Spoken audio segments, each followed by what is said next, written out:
2, 1... 0.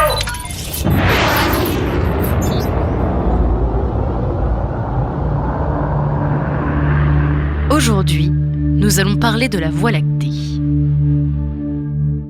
La Voie lactée est la galaxie dont fait partie notre système solaire.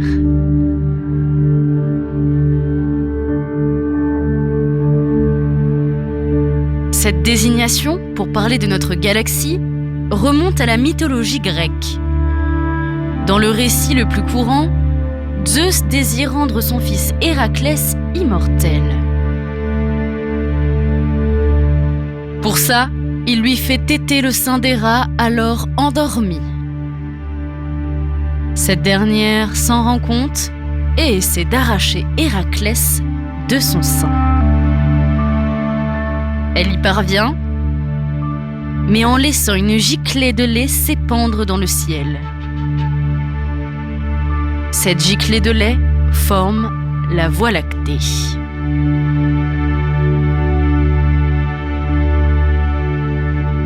La Voie lactée vient du latin via lactea, signifiant en fait cercle lacté.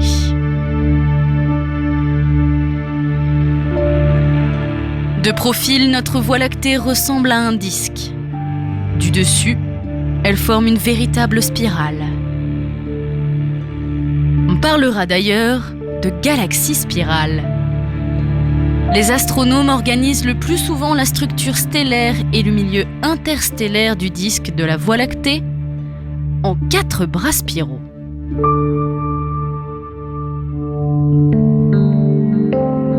Ces 4 bras sont constitués d'un mélange de gaz et de poussière habituellement plus dense que la moyenne galactique. Ils comprennent aussi une plus grande concentration de pouponnières d'étoiles et du nuage moléculaire.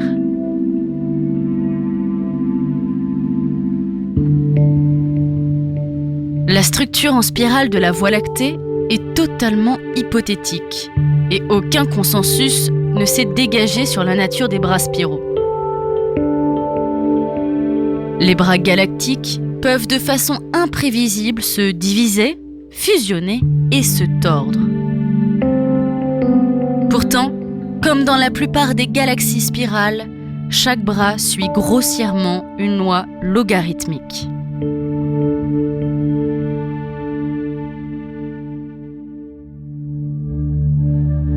Mais il y aurait donc 4 bras spiraux dont l'origine se trouve à proximité du centre galactique.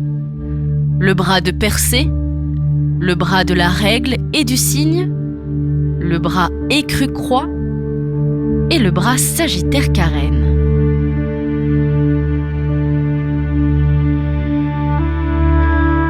En 2008, l'astrophysicien Robert Benjamin s'est appuyé sur une étude concernant les étoiles géantes rouges, qu'on évoquera lors d'une prochaine chronique, pour suggérer que la Voie lactée ne comprend que 2 bras stellaires majeurs, le bras de Persée et le bras écu-croix. Les 2 autres comprennent un excédent de gaz, mais pas de vieilles étoiles qui forment les géantes rouges.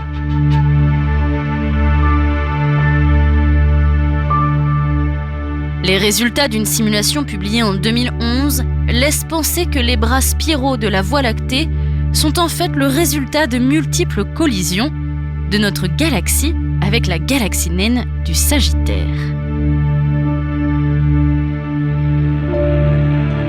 En plus de ces 4 bras principaux qu'on vient d'évoquer, il faut aussi compter certains petits bras ou embranchements, comme par exemple le bras d'Orion. Le bras d'Orion est le bout, ou du moins l'embranchement d'un des bras principaux qui contient notre système solaire.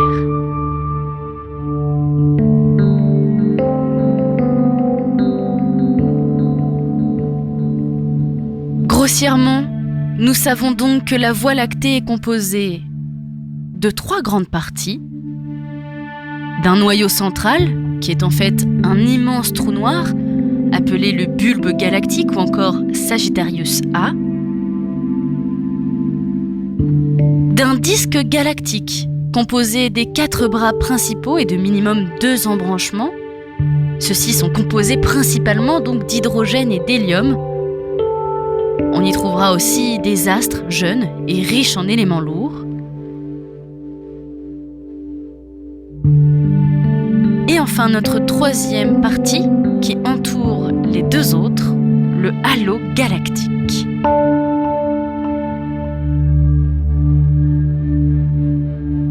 Un halo sphéroïdal, donc de forme sphérique, composé de vieilles étoiles presque aussi vieilles que l'univers, et un milieu très pauvre en matières actives.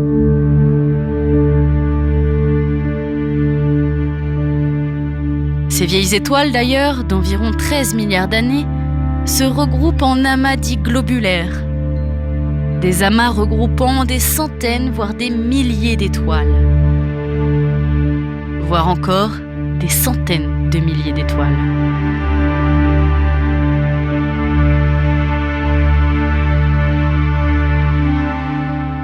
En tout, notre galaxie en contiendrait environ 150. C'est par leur étude que Arlo Shapley, en 1918, a pu déterminer la position du Soleil au sein de la Voie lactée.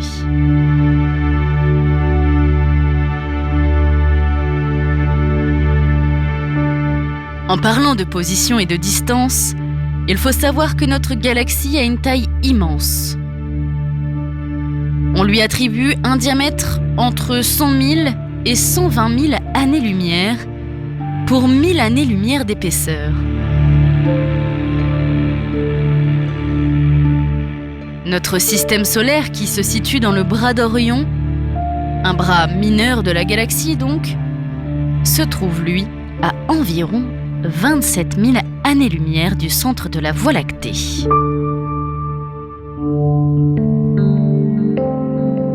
Pour continuer sur les chiffres, il faut savoir aussi que notre Voie lactée compte entre 200 à 300 milliards d'étoiles.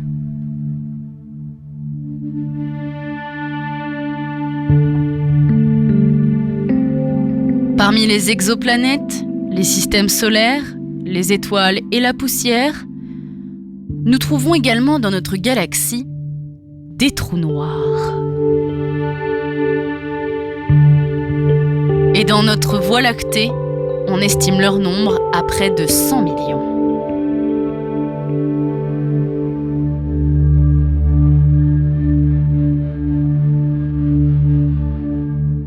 Concernant sa dynamique, la Voie lactée n'est pas statique. En effet, elle tourne sur elle-même. Les astres composant son disque tournent donc autour de son centre, et notre Soleil n'y échappe pas. Ce dernier réalise sa révolution galactique, soit un tour complet, en 225 millions d'années.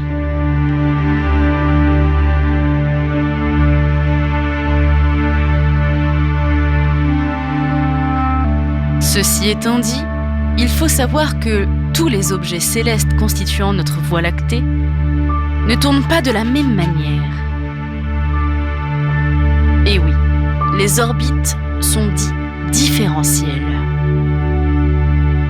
C'est-à-dire que la vitesse de rotation d'un astre est entièrement relative à la distance du centre galactique.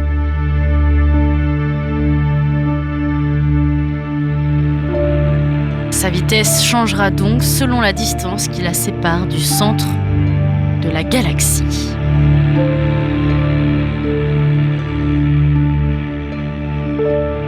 Mais ce mouvement global observé pour le moment pourrait complètement changer un jour.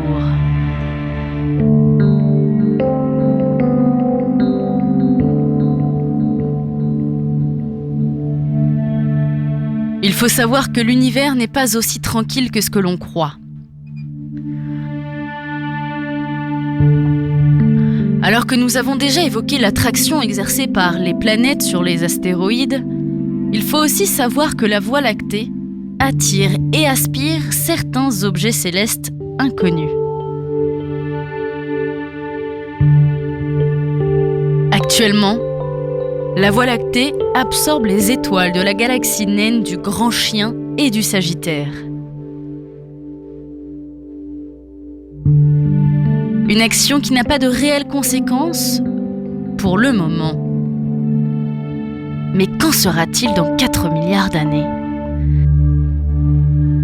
Lorsque la collision avec la galaxie d'Andromède aura lieu. Certains spécialistes parlent de la formation d'une toute nouvelle et immense galaxie.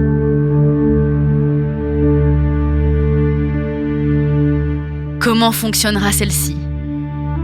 Le mystère reste immense. Surtout lorsque l'on sait que l'on ne connaît encore que très peu de choses au sujet de la Voie lactée, notamment de sa composition avec la question de la fameuse matière noire. Nous avons évoqué le nombre d'étoiles dans notre galaxie. Mais sachez bien qu'il existe plus de galaxies dans l'univers que d'étoiles dans notre Voie lactée.